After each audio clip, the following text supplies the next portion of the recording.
Dama pa rin ang epekto ng mataas na presyo ng mga bilihin. Tumaas kasi muli ang bilang ng mga walang trabaho noong Hunyo ayon sa Philippine Statistics Authority. Yan ang umaarangkadang balita ni Naomi Tiburcio.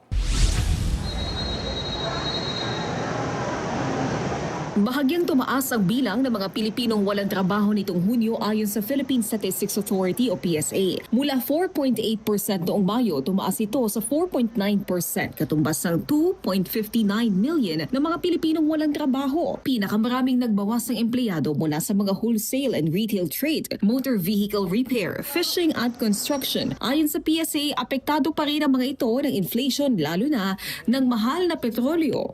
Yung mga binibili ng mga kababayan natin mula sa retail stores, even yung food, beverages, and tobacco, and repair of motor vehicles. Pero substantial doon sa retail sale.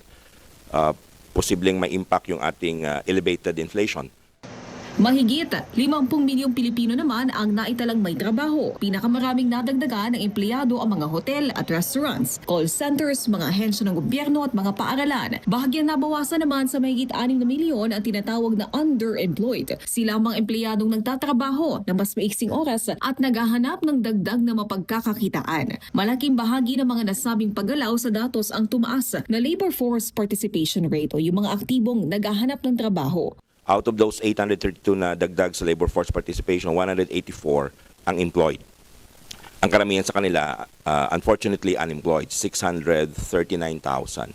Pinakamarami dito ay mga kabataang edad 15 hanggang 24 years old. Pero mahigit 200,000 lang sa kanila ang naabsorb sa trabaho sa July Labor Force Survey. Babantayan ng PSA ang epekto ng wage hike sa trabaho ng mga Pilipino. Dito naman sa mga previous wage increases, no, sabi ko nga, ang una niyang natatamaan ay yung mga services doon sa presyo.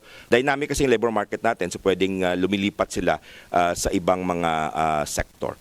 Ako si Naomi Tiburcio ng PRTV News, nagseserbisyo para sa Pilipino.